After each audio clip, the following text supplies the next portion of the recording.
ഇതിൻ്റെ ഒരു വശം കൂടി നമുക്ക് ഒന്ന് രണ്ട് കാര്യങ്ങൾ കൂടി സൂചിപ്പിക്കേണ്ടതുണ്ട്. അതായത് ഇപ്പോൾ ഡോക്ടർ പറഞ്ഞ ശരീരത്തിൻ്റെയും മനസ്സിൻ്റെയും ഒരു നവജീവൻ കിട്ടുന്ന അവസ്ഥയെക്കുറിച്ചും അത് വല്ലപ്പോഴുമെങ്കിലും ഒരു അഴിച്ചുപണിക്ക് വിധേയമാക്കേണ്ടുന്ന ആ ഒരു സാഹചര്യത്തെക്കുറിച്ചും ഡോക്ടർ പറഞ്ഞു. സ്വാഭാവികമായും ഇടയ്ക്ക് സൂചിപ്പിച്ചൊരു കാര്യം വളരെ പ്രധാനപ്പെട്ടതാണ്. ഈ തെറ്റ് ചെയ്യാത്തവരായി ആരുമില്ല. തെറ്റുകൾ ഏറ്റുപറഞ്ഞുകൊണ്ട് ഇനി തെറ്റ് ചെയ്യില്ല എന്ന് കൂടി പറയാനുള്ള ഒരു മാസം കൂടിയാണ് റമദാൻ. ആധ്യാത്മികമായി ചിന്തിച്ചാൽ അത്തരത്തിൽ കൊണ്ടുവരുന്ന ആധ്യാത്മികമായ ഒരു നിലപാട് ഒരു മനുഷ്യന്റെ ഈ റീജുവനേറ്റിംഗ് എന്ന് പറയുന്ന അവസ്ഥയ്ക്ക് എത്ര കണ്ട് പര്യാപ്തമാണ്? അത് വളരെ പ്രാധാന്യമുള്ളതാണ്. കാരണം ഈ പറഞ്ഞ പോലെ മനുഷ്യൻ എന്ന് വെച്ച് കഴിഞ്ഞാൽ തെറ്റുകൾ ചെയ്യാന്നുള്ളത് ദൈവം തന്നെ അംഗീകരിച്ചിട്ടുള്ളതാണ്. റഹ്മാൻ റഹീം എന്നാണ് പടച്ചവനെ കുറിച്ച് പറഞ്ഞിരിക്കുന്നത്. പിന്നെ നമ്മളിപ്പോ എന്ത് ചെയ്തു കഴിഞ്ഞാലും അത് കരുണയോടുകൂടി പൊറുക്കുവാൻ കഴിവുള്ളവനാണത്. അപ്പോൾ ഇതിൽ ഒരു കാര്യം മാത്രമേ ഉള്ളൂ, ഇത് നമ്മളിപ്പോൾ എന്തെങ്കിലും ഒരു തെറ്റ് ചെയ്തിട്ട് മാനസികമായിട്ട് പശ്ചാത്തപിച്ചുകൊണ്ട് സർവശക്തനോട് നമ്മൾ പ്രാർത്ഥിച്ചു കഴിഞ്ഞാൽ ഉറപ്പാണ് അത് സ്വീകരിക്കപ്പെടും എന്നുള്ളത്. പക്ഷേ അതിൽ മനസ്സിൽ തട്ടിയിട്ടുള്ള പ്രാർത്ഥനയായിരിക്കണം. ഇത് തൽക്കാലം പ്രാർത്ഥിച്ച് ഇതിന് ശേഷം പിന്നീടും ഈ തെറ്റ് ചെയ്യാൻ നമ്മൾ മനസ്സിൽ എന്തെങ്കിലും ഒരു ചിന്ത ഉണ്ടെങ്കിൽ ഒരു കാലത്തും അത് അംഗീകരിക്കപ്പെടില്ല. പക്ഷെ അതുകൊണ്ട് മാനസികമായിട്ട് വരുന്നൊരു ഇതെന്താണെന്ന് വെച്ച് കഴിഞ്ഞാൽ ഇപ്പം അങ്ങനത്തെ ഒരു പ്രാർത്ഥന നമ്മൾ വന്നു കഴിഞ്ഞാൽ നമ്മളെ മനസ്സ് ശാന്തമാകും. അതോടുകൂടി ഞാൻ ഈ പറഞ്ഞ പോലെ ഈ ഹോർമോണിൻ്റെ ലെവലും നമ്മളുടെ ഇപ്പോൾ ശരിക്കും നമുക്ക് എന്തെങ്കിലും ഒരു ടെൻഷൻ വന്നാലോ അല്ലെങ്കിൽ നമുക്ക് എന്തെങ്കിലും ഇതേമാതിരിയുള്ള കുറ്റബോധം തോന്നിയാലോ ഒക്കെ ശരീരത്തിൽ ഈ അഡ്രിനാലിൻ എന്ന് പറഞ്ഞ ഹോർമോണൊക്കെ വളരെയധികം കൂടും. അപ്പോൾ അത് ഒക്കെ വളരെ ലെവലൊക്കെ നോർമലായിക്കൊണ്ട് ഇപ്പോൾ ഈ ബ്ലഡ് പ്രഷർ ഫോർ എക്സാമ്പിൾ പലപ്പോഴും ഇതേമാതിരിയുള്ള ടെൻഷൻസ് കൊണ്ടാണ് ബ്ലഡ് പ്രഷറൊക്കെ കൂടാറുള്ളത്.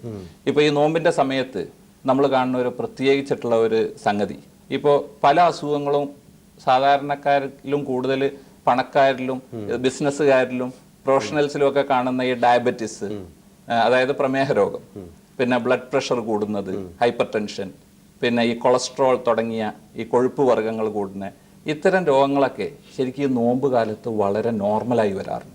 അവിടെ നടക്കുന്ന ഒരു സയൻസ് എന്താണ് സംഭവിച്ചിരിക്കുന്നത്? സയൻസ് വളരെ സിമ്പിളാണ്. ഇപ്പൊ ഈ പറഞ്ഞ ഹൈപ്പർ ടെൻഷനിലൊക്കെ ഈ പറഞ്ഞ ടെൻഷൻ കുറഞ്ഞ് നമ്മൾ മനസ്സിനെ ഏകാഗ്രതയോടുകൂടി പ്രാർത്ഥനകളിലൊക്കെ മാത്രം നിർത്തി ബാക്കിയുള്ള കൂടുതലായിട്ടുള്ള കോലാഹലങ്ങളൊക്കെ ഒഴിവാക്കിക്കൊണ്ട് ധ്യാനത്തിലേക്ക് മനുഷ്യൻ കൂടുതൽ തിരിയുമ്പോൾ അതിനൊരു കാമിങ് ഡൗൺ എഫക്റ്റ് വരും. ഇപ്പൊ ശാസ്ത്രീയമായിട്ട് തന്നെ തെളിയിക്കപ്പെട്ടിട്ടുള്ളതാണ് ഈ യോഗ എക്സസൈസ് കൊണ്ടൊക്കെ ബ്ലഡ് പ്രഷർ കുറക്കാന്നുള്ളത്. അതിന്റെ വലിയൊരു ഒരു വിപുലീകരിച്ച ഒരു കാര്യമാണ് ഇപ്പൊ ശരിക്കും നോമ്പ് കാലത്ത് നടക്കുന്നത്. അപ്പൊ മനസ്സിനൊക്കെ ഒരു ശാന്തത ഒക്കെ കൊടുത്ത് നമ്മളുടെ ബ്ലഡ് ഷുഗർ ബ്ലഡ് പ്രഷർ ലെവലൊക്കെ കുറക്കാം. പലപ്പോഴും കാണാറുണ്ട്, നമുക്ക് തന്നെ അത്ഭുതം തോന്നും. ഭക്ഷണം ഇതിന്റെ മുമ്പ് പ്രഷറൊക്കെ കൺട്രോൾ ചെയ്യാൻ പറ്റാത്ത പല ആൾക്കാർക്കും നോമ്പായി കഴിഞ്ഞു കഴിഞ്ഞാൽ മരുന്ന് അതേ ലെവലിൽ നിർത്തിയാലോ അല്ലെങ്കിൽ മരുന്ന് ചിലപ്പോൾ കഴിക്കാൻ തന്നെ ചിലപ്പോൾ നോമ്പ് കാലത്ത് പലരും മടിക്കും, പ്രഷർ കുറയാറുണ്ട്. ഇതേപോലെ തന്നെയാണ് ഇപ്പോൾ ഈ ബ്ലഡ് ഷുഗറിന്റെ കാര്യം. ഇപ്പോൾ ഷുഗർ ഇപ്പോൾ ഈ പലപ്പോഴും മേ ബി ഇപ്പോൾ ഈ ഷുഗർ പിന്നെ ഭക്ഷണം കുറയണതുകൊണ്ടായിരിക്കാം. പിന്നെ പലപ്പോഴും ഷുഗറിന്റെ ലെവലും കൊളസ്ട്രോളിന്റെ ലെവലും ഒക്കെ കുറഞ്ഞു വരുന്നത് കാണാറുണ്ട്. ഭക്ഷണം കൊണ്ടായിരിക്കാം. പലരും വെയിറ്റ് കുറയും. അധിക പേരും ഈ ഒരു നോമ്പ് കാലത്ത് 3-4 കിലോ വെയിറ്റ് കുറയും.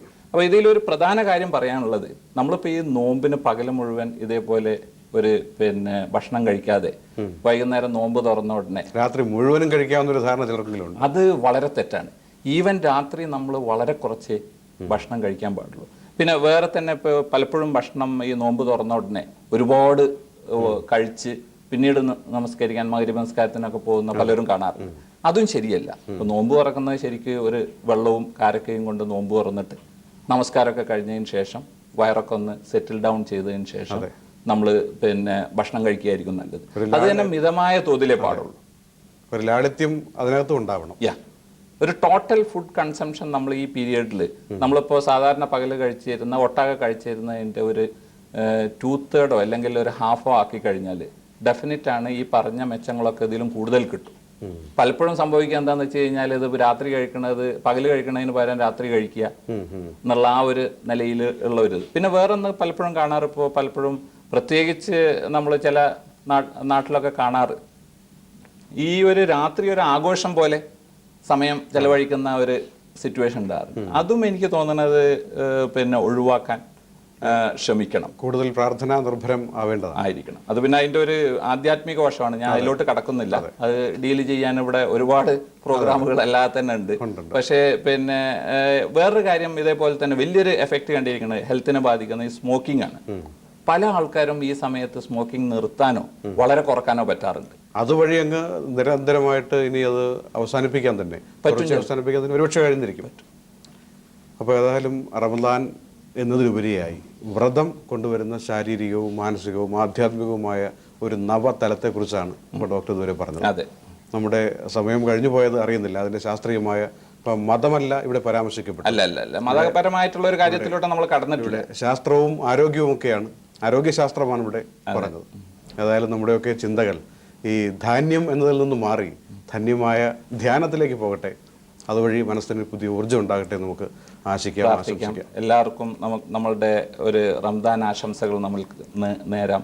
അതോടുകൂടി തന്നെ പ്രാർത്ഥനയിലൂടെ ഈ ഒരു മാസം കൂടുതൽ ഫലപ്രദമാക്കാനുള്ള ആ ഒരു മാനസികാവസ്ഥയിൽ എല്ലാവരും എത്തിച്ചേരുമെന്ന് പ്രതീക്ഷിക്കാം. Thank you sir. Thank you. അസ്സലാമു അലൈക്കും. വലൈക്കും അസ്സലാം.